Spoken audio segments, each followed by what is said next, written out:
Hi అండి, నమస్తే. నేను మీ వాణిని. Welcome to Vani kitchen.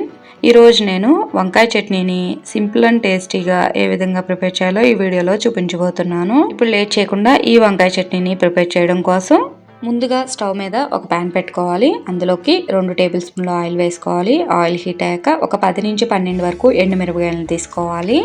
మీరు ఎండుమిరపకాయలకు బదులుగా పచ్చిమిరపకాయలైనా తీసుకోవచ్చు.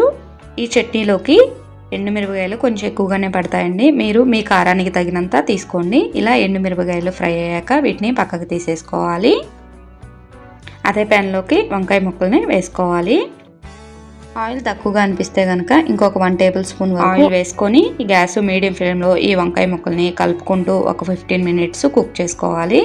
మధ్య మధ్యలో మూత తీసుకుంటూ కలుపుకుంటూ కుక్ చేసుకోవాలి. ఇలా వీడియోలో చూపించిన విధంగా వంకాయ ముక్కలు మొత్తం సాఫ్ట్గా మగ్గిపోయాక మళ్ళీ ఒకసారి వీటిని బాగా కలుపుకొని గ్యాస్ టర్న్ ఆఫ్ చేసుకోవాలి. ఈ వంకాయ ముక్కలు నీట్గా చల్లారనివ్వాలి. ఒక 10 మినిట్స్ తర్వాత ఒక మిక్సీ జార్లోకి మనం ఫ్రై చేసి పక్కన పెట్టుకున్న ఎండుమిరపకాయలను వేసుకోవాలి. నెక్స్ట్ ఇందులోకి కొంచెం చింతపండుని వేసుకోవాలి. చింతపండు మరీ ఎక్కువ వేసుకోవద్దండి, చట్నీ పుల్లగా ఉంటుంది. 1 స్పూను ఉప్పు వేసుకోవాలి. 1 స్పూను జీలకర్ర వేసుకొని మిక్సీ జార్ మూత పెట్టుకొని మెత్తగా గ్రైండ్ చేసుకోవాలి.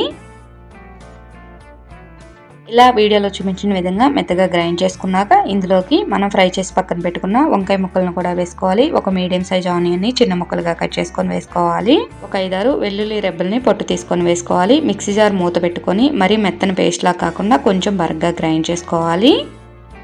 ఇలా వీడియోలో చూపించిన విధంగా గ్రైండ్ చేసుకున్నాక ఇప్పుడు ఈ చట్నీలోకి పోపు పెట్టడం కోసం స్టవ్ మీద ఒక ప్యాన్ పెట్టుకోవాలి. అందులోకి 2 టేబుల్ స్పూన్లు ఆయిల్ వేసుకోవాలి. ఆయిల్ హీట్ అయ్యాక పోపు దినుసులు వేసుకోవాలి. శనగపప్పు, మినపప్పు, ఆవాలు, జీలకర్ర వేసుకోవాలి. ఈ పోపు దినుసులు మొత్తం వేగాక ఇందులోకి 2-3 ఎండుమిరపకాయలు, కొంచెం కరివేపాకు, సన్నగా తరిగిన కొత్తిమీర, ఒక చిటికెడు ఇంగువ, ఒక పావు స్పూన్ పసుపు వేసుకొని ఇది మొత్తం ఒకసారి బాగా కలుపుకోవాలి.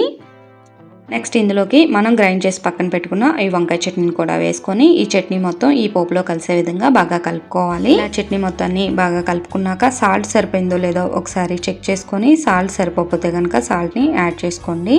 ఒక 2 మినిట్స్ ఇంతే కలుపుకొని గ్యాస్ టర్న్ ఆఫ్ చేసుకోవాలి. అంతే అండి, వంకాయ చట్నీ రెడీ అయిపోయింది.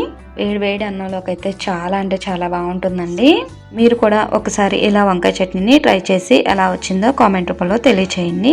వీడియో నచ్చితే ప్లీజ్ లైక్ చేయండి. మరిన్ని మంచి వీడియోల కోసం నా ఛానల్ని సబ్స్క్రైబ్ చేసుకోండి. Thank you for watching. మరొక మంచి వీడియోతో మళ్ళీ కలుద్దాం.